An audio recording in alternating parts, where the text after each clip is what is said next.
Hi, welcome to our channel. I hit dead on with it, though. Actually, perfect.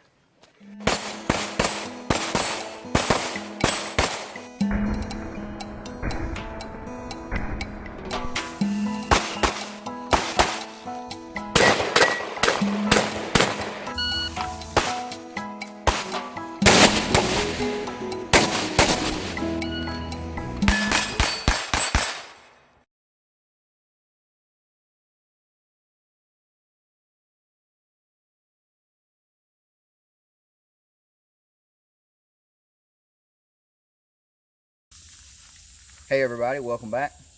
Well, today we're going to be going over this AR pistol that you see here.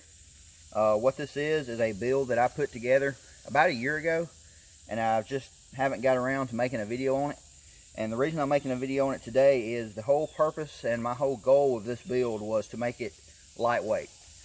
Now, you can throw a few lightweight parts on ARs nowadays and you can shave off a little bit of weight, or you can spend thousands and thousands of dollars into lightweight parts.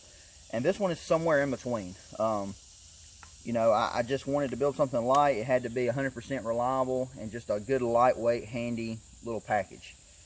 But what I'm going to do is we're going to get this thing on the bench. I'm going to break it apart, upper and lower, and we're just going to walk through each part that I used to build this. It is clear, and we're just going to walk through it, and we'll go from there. As you see it right now, and I mean as you see it, what I mean by that is iron sight backups, and with the optic, it weighs exactly 5 pounds. Now, I know a lot of times you'll see these lightweight builds on YouTube and other places, and they'll tell you what they weigh before they put on the optic and the irons and maybe any other little accessories. Well, that's not the case with this one. This is exactly 5 pounds as you see it right now. If you were to pull off the iron sights and the optic, it would be 4 pounds and 10 ounces. You know, and if you wanted to run maybe just iron sights on this thing, it would definitely be sub 5 pounds. Or maybe just an optic, it would be sub 5 pounds. But me, when I set out to build this, I wanted to run it with an optic and backup iron sights. So I'm happy with how it turned out at 5 pounds. But it would be, you know, some people that just want it the extreme lightweight, it would be a pretty cool setup to run, you know, just irons or just an optic, and this thing would be sub 5 pounds. But that's about it. Let me get this thing on the bench and we will break it apart, and I'm just going to walk you through each of the parts that I used to accomplish, you know, building something this lightweight. All right, thanks.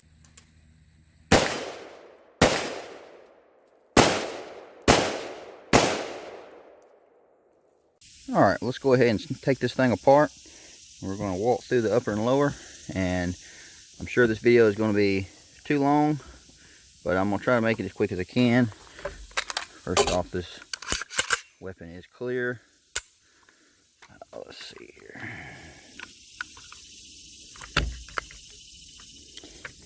Guess we'll start with the lower first. Lay this to the side. Alright, what we got here with the lower, this started off as just a Anderson, a Poverty Pony. This is their ghost lower, so it doesn't have their logo on it. So that's how it started off life, is just a strip lower receiver. I then added a Palmetto lower parts kit. So like all your springs and detents and that kind of thing are all from Palmetto. Also has the Palmetto enhanced polished trigger, which if you're not familiar with that, it's just a mil spec trigger that has been kind of just knocked the rough edges off, and then it's got their coating on it. Much improved over mil spec though, I would have to say. We've got a Timber Creek, I believe it is. I do have a cheat sheet over here off camera because this is a lot of little parts to try to remember. But yeah, it's a Timber Creek magazine release. And I'll go ahead and tell you, a lot of these little parts, man, they barely shave off any weight. But when you add them all together, you know, you come up to something that is pretty crazy light. But anyway, Timber Creek Outdoors magazine release. That thing is just barely lighter than a regular mag release, but it is lighter. We've got a Magpul enhanced trigger guard, Magpul K grip, which to my knowledge, I believe is the lightest grip that you can get on the market today. We've got Strike Industries aluminum takedown pins. Those are pretty nice. We've got a Spikes Tactical Castle Nut. You can see how it's kind of been relieved there to take off a little weight. And let me take off and off. And also, of course, the SBA3 brace, which I believe at this point is still my favorite brace. I've got a video on the A3 and the SBA4, But the A3, it's just my favorite. I mean, I like the A4, but I think the A3 is the best overall. So let me take this brace on. Okay, so you see I'm running it on a JE machine fluted buffer tube, just to save a little bit of weight there. We've also got a Fortis end plate here. Also has a QD hole right here for a sling, so that saves a little bit of weight. Not 100% where I got that safety. I don't think there's anything special about that safety. I think it's just a regular, you know, regular safety. But let's see, I think that is about, oh yeah, one very important thing here on the lower, if I can get it out, is the buffer system that I'm running is definitely not normal. So let me see here, I've got it wrote down. This is the TACCOM Ultra. I'm sure I'm saying that wrong, but this is their buffer system. You see it's very odd. It's got a weight on both ends. And these things are, I believe they're an ounce. So you definitely shaved off a lot of weight here. This is also their proprietary spring. You can do it with a regular spring if I remember correctly, but this spring is just more set up to run these buffer weights. So very, very lightweight buffer system.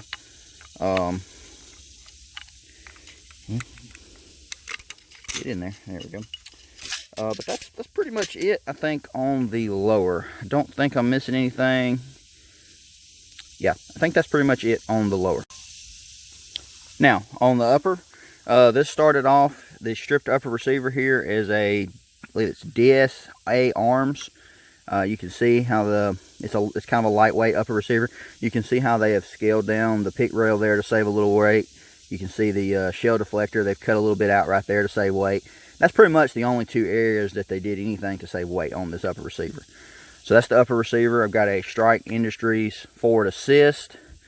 I've got it's an Eagle Eye Outdoors handguard.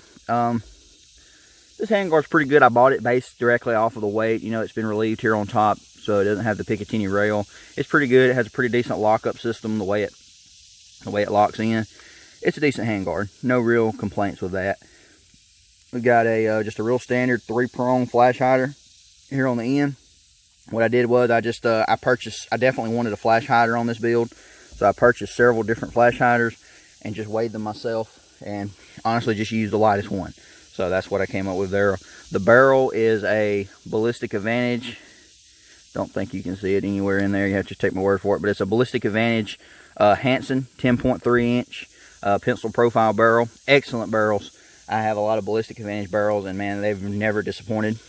I have a adjustable gas block in there that is made by Wodgetech Weaponry. I'm probably saying that wrong. It's decent. It's probably not, you can see the adjustments there. It's got a little set screw to lock it down and everything inside. It's not my favorite gas block, but it does work. I've got a couple of them. I did have a problem with one on one of my builds that I had to send back to them. I actually had to send it back twice, but they did correct the problem, and so I can't really knock them for that. They fixed the problem, and you know, life goes on. Let's see, I got BCM rail covers. That's something, I mean, I know that seems insignificant, but you could have left that off to save a little bit of weight, but I did not want to leave them off. Oh, and it's a Ballistic Advantage nitride gas tube as well. The iron sights I'm running are actually Ruger. They're made by Ruger. These are the Ruger Rapid Deploys. You may have seen these on some of my other builds. Same thing with those. The reason I went with those is I had Magpul sights. I actually had a set of Troy sights. I had 2 different UTGs, several different sights, and I simply weighed them and went with the lightest. And by a small margin, the Rugers here were the lightest. And I've got these on several rifles and pistols, and I've never had a problem with them, so that's what I went with. The optic that I'm running is a Vortex Venom, has the 3 MOA dot, and I'm running it on a UTG Super Slim mount. Extremely lightweight. I think that optic and everything is something like 4.5 pounds with the mount. Insanely lightweight setup. Can't really get you in frame to see it, but it's on in there somewhere. Better be. But let's see, I think that's about it. Oh yeah, then we got the Strike Industries polymer dust cover there. So, you know, pretty straightforward. And then let me get inside here. We'll get to this monstrosity in a minute. The charging handle that I'm running is a Strike Industries. It's actually an extended charging handle. I was planning on running just a standard mil-spec charging handle, but this one was slightly lighter, I guess because it's been relieved a little bit. Not really on the back, but it's got a little bit of relief cuts. Still made out of 70-75.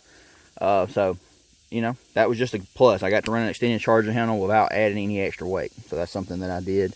The bolt carrier group that I'm running, this is a Bear Creek Arsenal lightweight bolt carrier group. I mean, you can see it's really been milled down as much as they could. Got some cuts right here.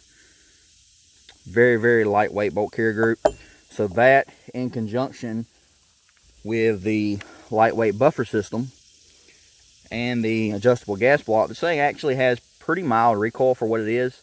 Of course, you're going to get some muzzle blast because it's such a short barrel. It's a 10.3 inch, if I didn't mention the length. But with the adjustable gas block, this lightweight bolt carrier group, and the lightweight buffer system, it's not bad. And that's another thing with this build. This is probably unnecessary, but what I also wanted, one of the things I wanted, I didn't want to get too proprietary that you couldn't make this thing back into just a regular AR. What I mean is, I could very easily throw a regular bolt carrier group in this thing.